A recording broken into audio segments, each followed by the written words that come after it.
Hello and welcome to another episode of Inside Access. This week we're all basketball, all episode, and we're starting off with our preseason questions with coaches. I'm joined by women's basketball coach Sheila Gerding. It's your 21st season, coach. You've been here a while. What are some of the things that you've learned over the season? Some of the things that have helped you grow to be a better coach? Well, I kind of look back 21 years ago, and I think I always refer to it as young and dumb. But my players that played for me back then think that now I'm soft. I think that the older you get, the more you learn, and hopefully you continue learning. I think when you're through learning, you're probably through. So I just continue to learn more about the game and about coaching and I guess as a whole, I think that the biggest thing is understanding your players and helping them to reach their full potential. Whereas 21 years ago, I don't know that I even got a chance to know my players. I was very reserved and withdrawn from my team, and really it was about just doing what I tell you and not really caring about them as players on the court. I cared about them as people off the court, but I think it's really important that you understand your players and what makes them go. So you've had a lot of teams over the years and probably a lot of different styles of coaching with your teams and the different rosters that you've had. What would you say for this season, for the 2015-2016 season? What's the identity of this team? What's the style that you guys are running? Is it a run and gun? Is it a defensive mind team? Well, we're different. We're different than we've been, I don't know, for a really long time. We have always had pretty good post players and pretty good depth at the post and run a lot of high-low motion. Made it a huge emphasis to get it into the posts. And this year we returned two good post players, but Sarah Lester is kind of more like a stretch four and actually started her career as a 3 for us.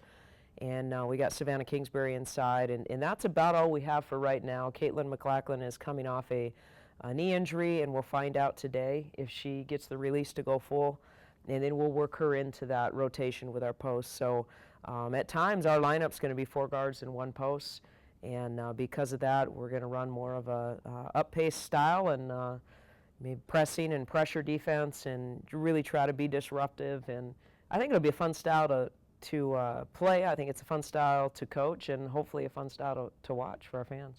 Who are some of the leaders on this team? What are some of the intangibles they bring? Are they more vocal leaders, lead by example?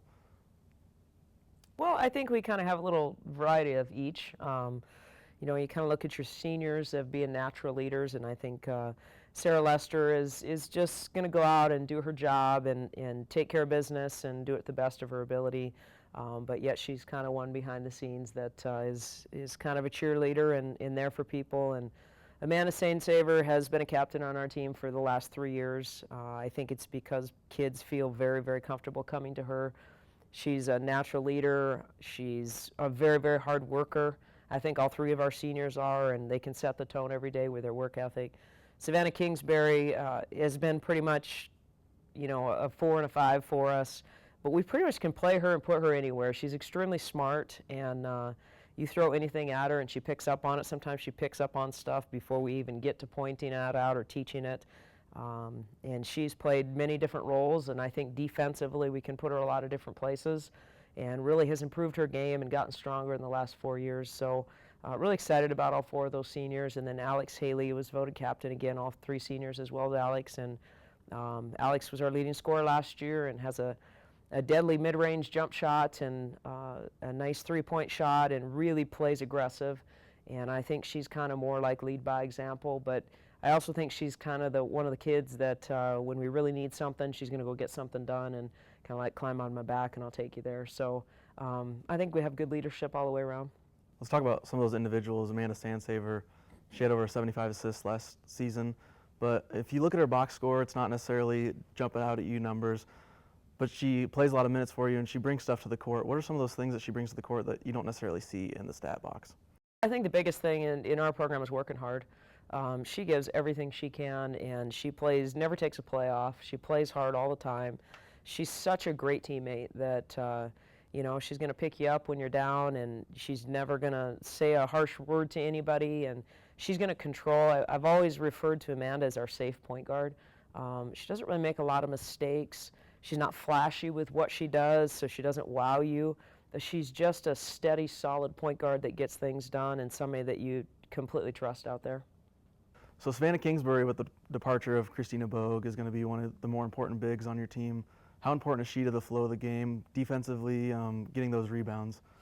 Well, I think Savannah was huge to us the last couple years just because defensively she's such a presence. Last year she guarded every position from 1 through 5. There was one game that we just felt like we matched up pretty well in all 4 other positions, and we really didn't need to go beyond the free throw line to guard the point guard and just needed to keep her from penetrating, and it just allowed Savannah to just clog up the middle. And with her length and her size, she creates problems in there. She's very aggressive. She learned to use her elbows very well. And she just plays really hard and really smart, and I think she's going to outwork a lot of people she plays against. Spoke about Alex Haley. She's going to be a captain for you guys this year, like you said. 40% beyond the arc, 50% overall shooting. She's over those marks, and that's pretty impressive for a shooter. Is she just that good at shooting, or is it about getting open through the offense? What is it about her that makes her so deadly? Well, it took Alex a long time to learn that her best weapon was her pull-up jump shot. Last year she finally figured that out, and the more she did it, the more we praised her, and I think kids understand that, hey, if that's how I'm going to get praise, I'm going to keep doing it. And really, the mid-range jump shot is probably the hardest thing to stop in women's basketball, because if you beat your defender and you pull up before the other defender can get to you, it's money. And she shoots that with a lot of consistency. In fact, we have a special Alex rule in our offense, and that is that, hey, we're trying to get to the rack and get layups or get fouls, but if you're Alex Haley, you're pulling up for a jump shot, because she's just really good at it and very consistent. And if she is missing her shot, it's usually a really easy fix because it's pretty accurate. I'm just really proud of how far she's come with understanding. Kids have to understand what their strengths are and then play to their strengths, but be able to, counter what people take away from them. And Alex has just gotten really good at doing what she does and having a lot of confidence in it. What are some other things that you've seen in the offseason from either individual players or your team that fans should be looking forward to this season?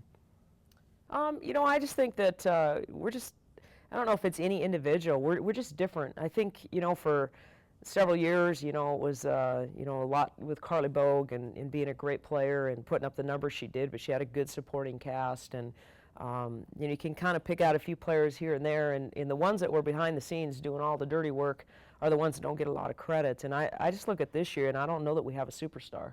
I think we have some pretty solid players. We have some good newcomers that are going to mix in well with what we're doing. Honestly, the other day in practice, we put up so many shots that I almost started laughing because I've never had a team, I don't know, not in the past several years, that has been shooting the three with good accuracy and is really aggressive offensively. And even early in the season, never really happy with our shot selection until they start understanding that. But I just really like the mentality of this team. We're very aggressive and we're looking to score, and right now they're firing from anywhere and everywhere and shooting it with pretty good accuracy. Now I think part of that has to do with the defense isn't where it needs to be, so it makes the offense look better. But hopefully that's something that continues to progress. Coach, you have 2 exhibition games coming up. You're traveling to Dickinson State on October 28th, and then the University of Regina is coming into the MSU Dome on November 1st. What do those exhibition games provide to you as a coach? You get to see your players in action. What are some of the things that you like about having those early games? Oh, they're huge. Like right now, we're just trying to figure out what will our rotation be, and the style that we're playing, how long can our players sustain their intensity that we need them to sustain, and then when's the first sub, and how's that rotation, and you need to kind of figure that out. And we have a scrimmage coming up here this week, and the 2 exhibition games, like, you have to get it figured out in those 3 things. And by the end of that, you better have a pretty good feel about what's going to work for you in a game situation. So it's really great to be able to have a practice game in a game environment and keeping score and all that. University of Regina is a team that will have 15 real games underneath their belt by the time they come down here. So that's a real test for us. I think Dickinson is better this year and battled us pretty well here last year. And it's early and we don't know who we are, and you just never know how those things are going to go. But that's what you're playing for, is to find out. Are there any games this season that you're looking forward to that you've circled on the calendars at the conference opener or the regular season opener? Are there any things that stick out to you?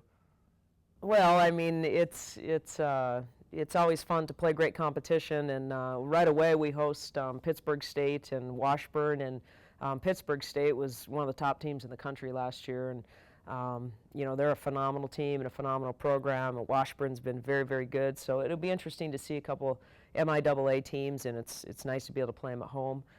It's kind of exciting to go out to Michigan and play a couple teams that we haven't seen out there. So those are the kind of games you look forward to, are teams that are same Division II, and just teams from other conferences is kind of interested to know what they're all about and how they are. And then I think you're always going to circle your rival on the calendar.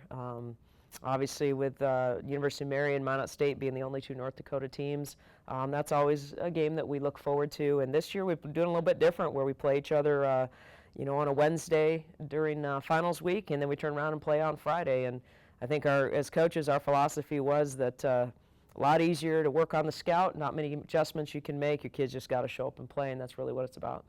Last season opener, like you mentioned, against Pittsburgh State will be November 13th here at the MSU Dome, and it'll tip off at 7 o'clock. So we look forward to watching your girls play the rest of the season, and we'll be right back with men's head coach Matt Murken.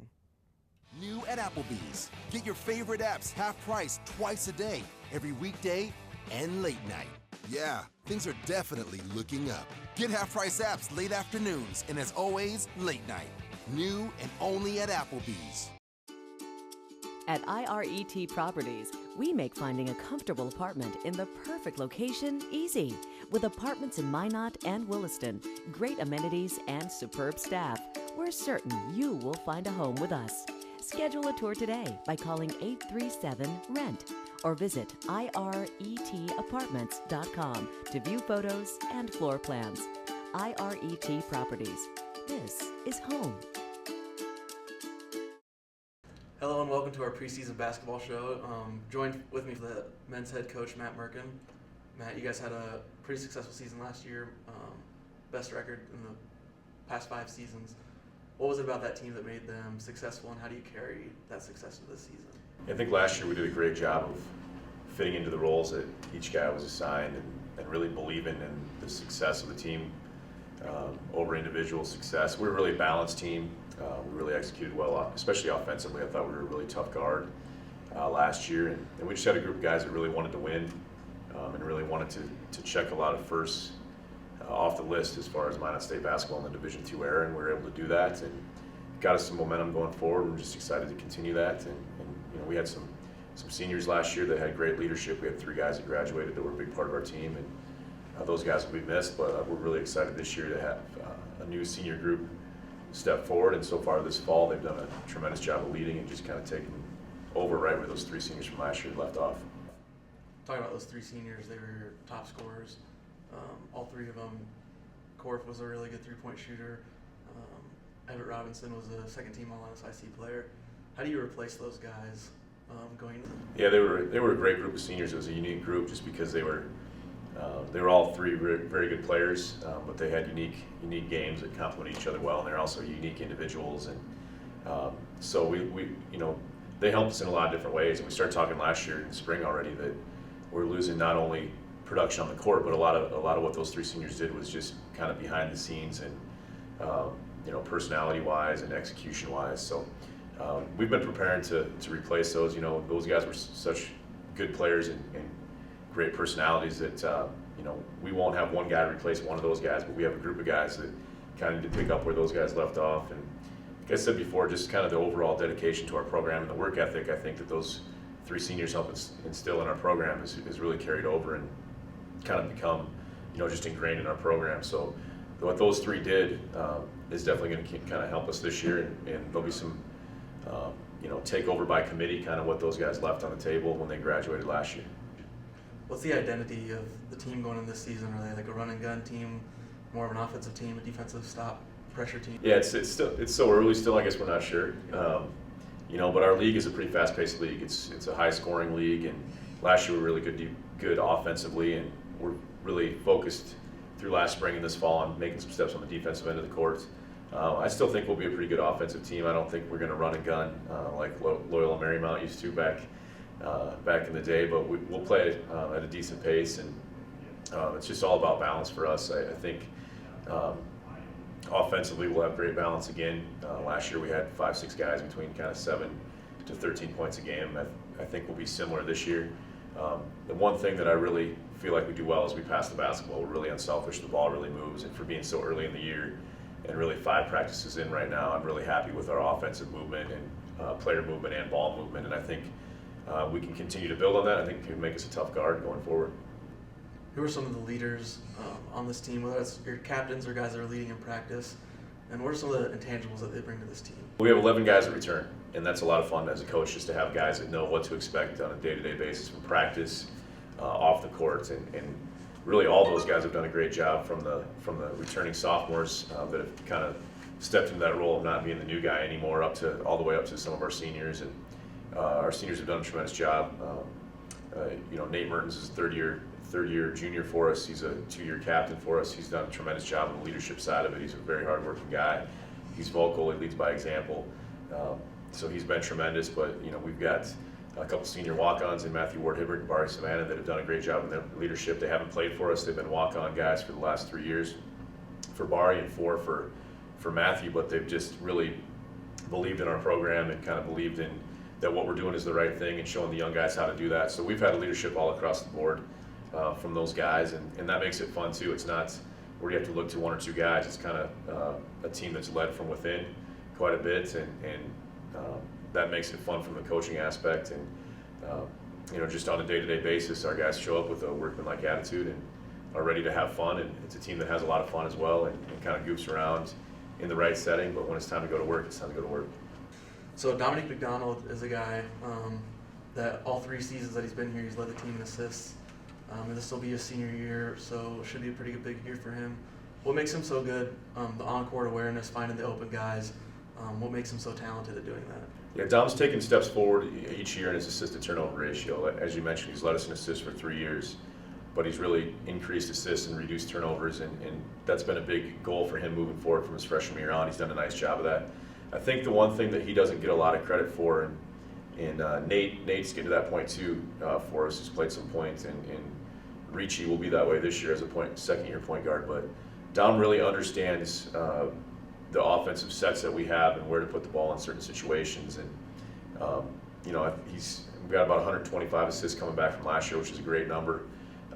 He's really good at calling our plays to get the right guy, the right ball, or the ball in the right spot against the right matchup, and we're going to run 50, 60 different sets, and he knows all those and when to run those, and him and Nate both have got the trust of me to call plays in certain situations where I don't have to call those every time, and that's good from a coaching aspect for them to call plays, and they call 20 plays, 19 of them are going to be to get somebody else the ball that they think has got an advantage in a certain situation. So just that understanding of our offensive execution from a 3rd and a 4th-year guy, it's kind of, we've got a good understanding of each other and what each other expects, and both those two have done a good job in that area.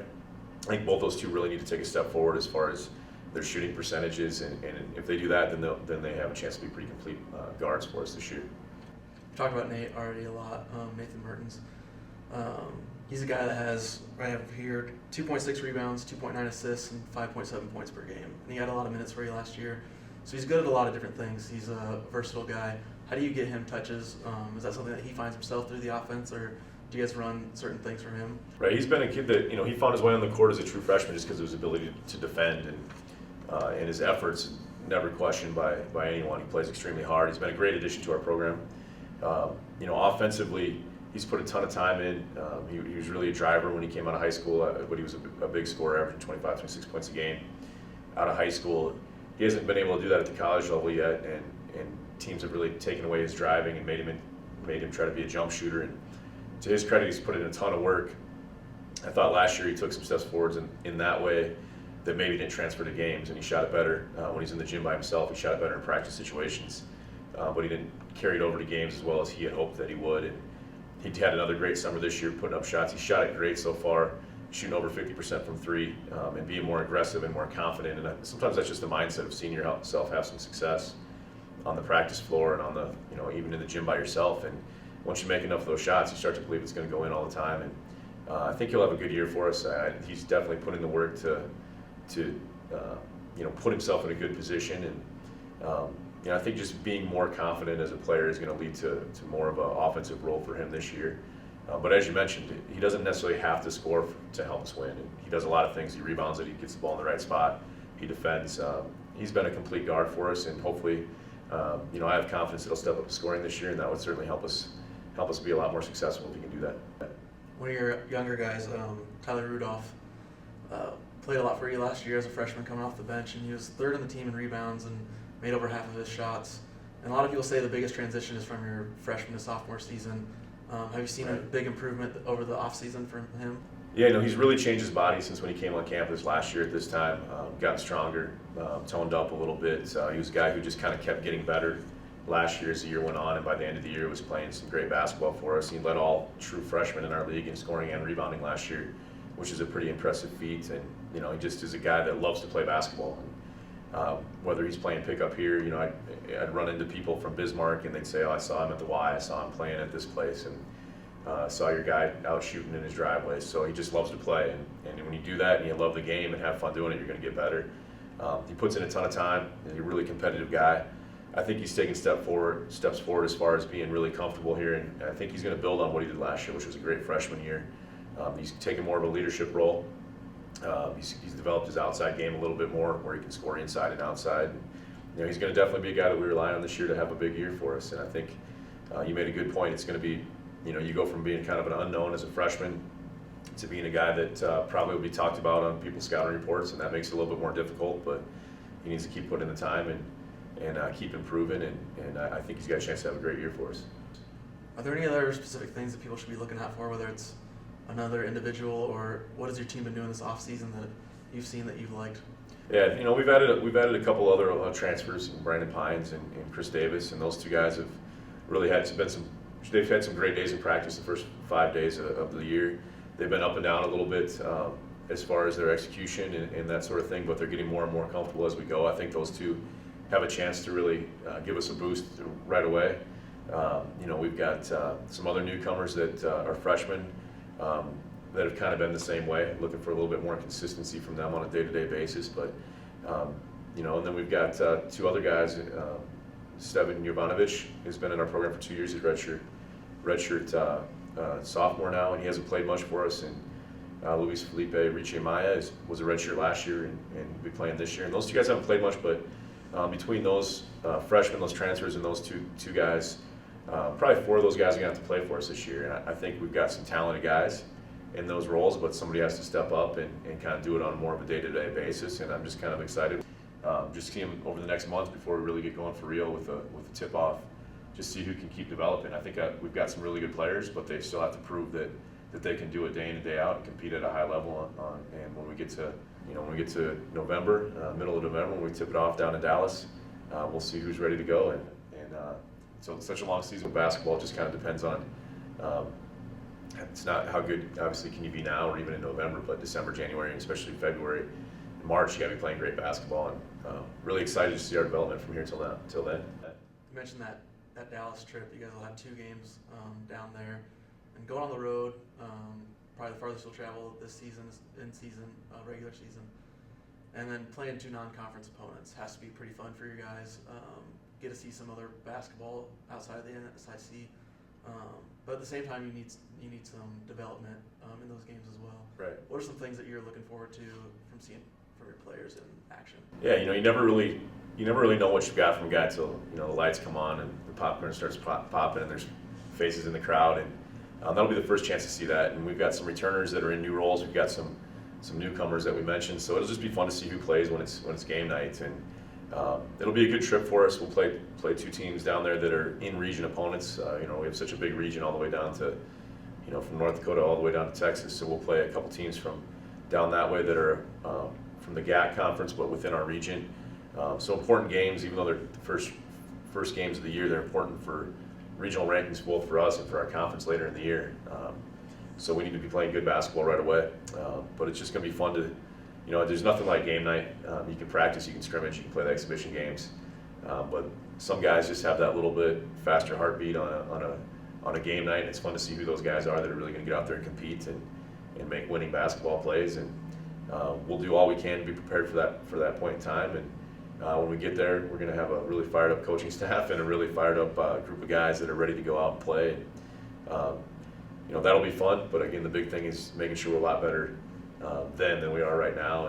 And that's one thing I'm just really happy with our guys have been really focusing on today every day and making sure that they're getting better on that day. And I think by the time that rolls around, I think we'll have a chance to be a pretty good basketball team. Well, that first game will be against Southern Arkansas on November 13th. Your first home game will be November 18th here at the MSU Dome at 8 o'clock. Wish you luck the rest of the season. Thanks for giving us an inside look at your team. Sounds good. Thanks.